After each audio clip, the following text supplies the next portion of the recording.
కాదు ఇప్పుడు ఇచ్చిలాని కూడా చూడు, ఒతినేల్ మోసెస్ అని ఉన్నాడు. అరే బోడా నీవు నీ అమ్మకి కొడితే ఇండియాకి వచ్చింది కాదు.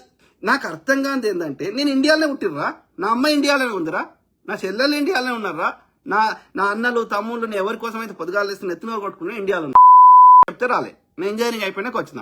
ఓకే, నాకు వచ్చినాక ఓ దేశం వచ్చినాక ఆడ నాకు పిల్లలు ఉంటారు, లేకపోతే నాకు ఒక బరువు బాధ్యతలు ఉంటాయి, ఇలా చెప్తే రానప్పుడు ఇలా ఎందుకు వస్తారా? నాకు వీలైనప్పుడు వచ్చిన, నాకు వీలైనప్పుడు వస్తా. చెప్పినా ఎప్పుడు రానని చెప్పినారా? ఇక్కడ సబ్జెక్టు నేను ఫిజికల్గా వచ్చుడా రాకపోవడా కాదు.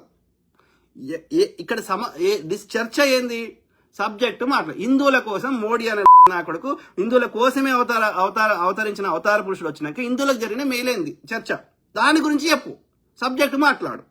ఇండియాలో ఉన్న అట్లనే మాట్లాడతాం, అమెరికాలో ఉన్న అట్లనే మాట్లాడతాం, ఆఫ్రికాలో ఉన్న అట్లనే మాట్లాడతాం. నువ్వు చెప్పిన లాజికే కరెక్ట్ అయితే భారతదేశ ప్రధాని భారతదేశంలో ఉండకుండా ఇన్ని దేశాలు ఎందుకు తిరుగుతుండే ఇలా కొడుకు? మిగతా ప్రధానులు ఏ ప్రధాని కూడా గిన్ని జరగలేదు, ఇంక్లూడింగ్ వాజ్పేయి కూడా. బీజేపీ పార్టీని స్థాపించిన వ్యవస్థాపకుడైనటువంటి వ్యవస్థాపకుడైన వాజ్పేయి గారు కూడా ఇన్ని దేశాలు జరగలేదు. మరి ఇలా భారతదేశ ప్రధానియా ఈ వేరే దేశాల ప్రధానియా? భారతదేశంలో తక్కువ ఉంటాడు, వేరే దేశంలో ఎక్కువ, భారతదేశం గెస్ట్కి వస్తాడు. మరి వీడికి ఏం అవసరం? ఇప్పుడు నేను వేరే దేశం నుండి ప్రశ్నిస్తే నీకు నచ్చలేదు. మరి ఈ యొక్క భారతదేశ ప్రధాని నుండి భారతదేశంలో గెస్టులు ఎక్కువ వచ్చి వేరే దేశాల్లో తిరుగుతుంటే మరి భారతదేశ ప్రజలకు ఎంత ఏడగాలాలి? చెప్పు. ఓతినేలు మోసెస్ ఎవడి మోడీ ఉవా? నేను మాట్లాడుతున్న దానిలో వాస్తవం ఉందా లేదా అది చర్చ. అర్థమైందా? నేను ఏమన్నా నీ మోడీ కొడుకు లేకపోతే బ్రాహ్మణ మాస్టర్ లుచ్చనా కొడుకులు దోసుకున్నా నాకు ఇమ్మంటలే. భారతదేశ ప్రజల యొక్క ట్యాక్స్ డబ్బుల్ని, అందులో మెజారిటీ హిందువుల యొక్క ట్యాక్స్ డబ్బుల్ని దోసుకొని తింటున్నటువంటి బ్రాహ్మణ బనియాలారా అవి హిందువుల కోసమే ఖర్చు పెట్టాను రా అంటున్నా. హిందువుల కోసమే పుట్టినావు కదా నువ్వు, నాకు ఇమ్మంటది ఇటు. ఆలోచించండి మిత్రులారా, గలీజ్ తయారయ్యారు. గిదా పద్ధతి. రమేష్ కుమార్ దండ్రే, సూపర్ రాజు గారు, thank you brother, thank you. So ఉన్నారు ప్రజలు మంచి వాళ్ళు ఉన్నారు, కొంతమందికి పాపం తెలియక, వాళ్ళకి సరిగ్గా చెప్పటం లేక అర్థం కాక వీళ్ళు చెప్పిన చెత్తల వాళ్ళు ఎందుకంటే వాళ్ళ పనులలో బిజీ ఉంటారు కదా. మొహమ్మద్ సబీర్ అన్న, మీరు ప్రశ్నిస్తే బత్తాయిలకు అంధభక్తులకి డాష్ కాలిపోతుంది. కాలాలే బ్రదర్, కాలాలే. మాకు గాల్తలేదు, మెజారిటీ ప్రజలకు గాల్తలేదు. వాళ్ళంటే పాపం మైనారిటీ ఉన్నారు, పొద్దుగాలు వేస్తే వాళ్ళ మీద లంగరాజకీయం చేస్తున్నాడు కాబట్టి వాళ్ళని పక్క పెడదాం. నాకు తెలుసు వాళ్ళకి ఎంత బాధ అవుతుందో వాళ్ళకి తెలుసు, ముస్లిమ్స్కైనా క్రిస్టియన్స్కైనా. I can feel the pain. ఎందుకంటే నాకు ఎవడో వచ్చి మతం అంటించింది, కానీ నేను పుట్టుకతోటి మనిషిని, లక్షల సంవత్సరాలు నేను మనిషినే బతికినా, కాబట్టి అది డిఫరెంట్ స్టోరీ.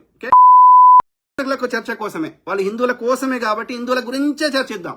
ఓకే, నాకు వాళ్ళకి మైనారిటీలకు బాధ అయినా టెంపరీగా పక్క పెడుతున్నా చర్చ కోసం. ఓకే, సో అన్నప్పుడు నేను హిందువుల కోసమే అడుగుతున్నా. అయ్యా, హిందువుల కోసం పుట్టిన అవతార పురుషుడు చేసిన మంచి గొప్ప పని చెప్పండి.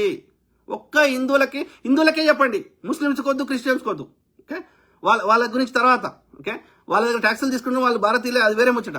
కేవలం హిందువుల గురించి చెప్పండి. అరే పవన్ కళ్యాణ్ నా కొడక, జన సైనిక కొద్దిలారా, బీజేపీ ఆర్ఎస్ఎస్ కొడుకల్లారా చెప్పండి రా.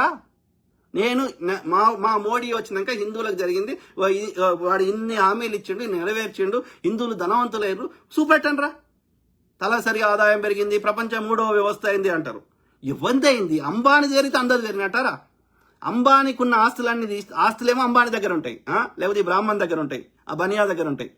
అవన్నిటి మీద అందరి సంఖ్యతో డివైడ్ చేస్తాడు. డివైడ్ చేసి అందరికి ఇంత ఉందా అంటాడు. నిజంగా ఉందా? వాని దగ్గర ఉన్న ఆస్తిని అందరికి ఉన్నట్టుగా చూపెడుతున్నాడు. అది తలసరి ఆదాయం అంటున్నాడు. ఎట్లయితుంది? 99% దగ్గర లేదు కదా. అర్థమైందా? భూమి, ఓకే, భూమి తీసుకోండి. 99% భూమి లేకపోతే 90% భూమి ఏడుంది? ఆ 1%, 5% ఉన్న ఆ యొక్క సోకాల్డ్ అగ్రకులాల దగ్గర ఉంది. భూమి మొత్తాన్ని తీసి అందరి మీద డివైడ్ చేస్తే అందరి దగ్గర ఇంత ఉంది, 50 ఎకరాలు ఉంది, 100 ఎకరాలు ఉంది అంటే నిజంగా ఉందా? బీసీల దగ్గర భూమే లేదు. ఆ ఎస్సీ ఎస్టీల దగ్గర ఎందుకు వచ్చిందిరా అంటే ఆ భూదాన ఉద్యమాలు చేసి ఆ ఇందిరమ్మ ఆ యొక్క ఏది ల్యాండ్ సీలింగ్ యాక్ట్ తెచ్చి, లేకపోతే నక్సలైట్లు, లేక కమ్యూనిస్టులు, మావోయిస్టులు వాళ్ళందరూ కొట్లాడి దున్నేవాడిది భూమి అంటే ఎకరమో, అర్ధెకరమో, 2 ఎకరాలు 3 ఎకరాలు వంచి పెడితే ఆ కొంచెం భూమి ఎస్సీ ఎస్టీలకు వచ్చింది. అది కూడా ఈ కేసీఆర్ వచ్చినాక ఏం చేసిండు, ఆ అనుభవదాడికాలను తీసేసి, ఎందుకంటే అప్పుడు అమ్ముకుంటారని చెప్పి వాడు పట్టా చేయలే. పట్టా చేయకపోతే వీడు కొత్త పట్టా తెచ్చి మొత్తం అనుభవదాడికాలను తీసేసి మొత్తం భూమిని మళ్ళీ గుంజుకున్నాడు, మళ్ళీ అగ్రకులం దగ్గర పెట్టిండు. కానీ అప్పుడున్న రాజులు ఇంక్లూడింగ్ నిజాంతో సహా ఆ భూమిని పంచిపెట్టరనరా, అందరికీ అనరా అంటే ఈ ముండ కొడుకులు ఏం చేశారు, భూ రికార్డులు వీళ్ళే మెయింటైన్ చేసి వీళ్ళ దగ్గరనే పెట్టుకున్నారు.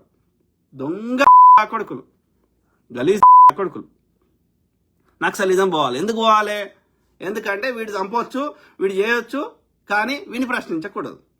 అర్థమైందా? ఎవడు అలా చచ్చేటోడు మళ్ళీ బీసీ ఎస్సీ ఎస్టీలే. ఈ చెత్త పుస్తకాన్ని వీడు రాసిండు, దాన్ని తూచా తప్పకుండా ఇంప్లిమెంట్ చేయాలని ప్రయత్నం చేస్తున్నాడు. అది రెడ్డి వంతో చేస్తాడు, అది వెల్మోన్తో చేస్తాడు, అది ఖమ్మంతో చేస్తాడు, అది కాపంతో చేస్తాడు. ఎవడు చేయిస్తాడు? బాప చేస్తాడు. అందుకే బాపండు పైన ఉంటాడు. బాపనోని కాళ్ళు రెడ్డోడైనా మొక్కాలే, వెల్మోడైనా మొక్కాలే, ఖమ్మోడైనా మొక్కాలే, కాపోడైనా మొక్కాలే. వాడు కూడా శూద్రుడే. ఈ లకు అర్థమైతలేదు. ఒక్క చిన్నజీఆర్ గారితో ఒక రేవంత్ రెడ్డి కాళ్ళు మొక్కించండి, కేసీఆర్ కాళ్ళు మొక్కించండి, లేకపోతే మోడీ కాళ్ళు మొక్కించండి, నేను గుండు కొట్టించుకుంటా. అర్థమైందా? ఇది పరిస్థితి.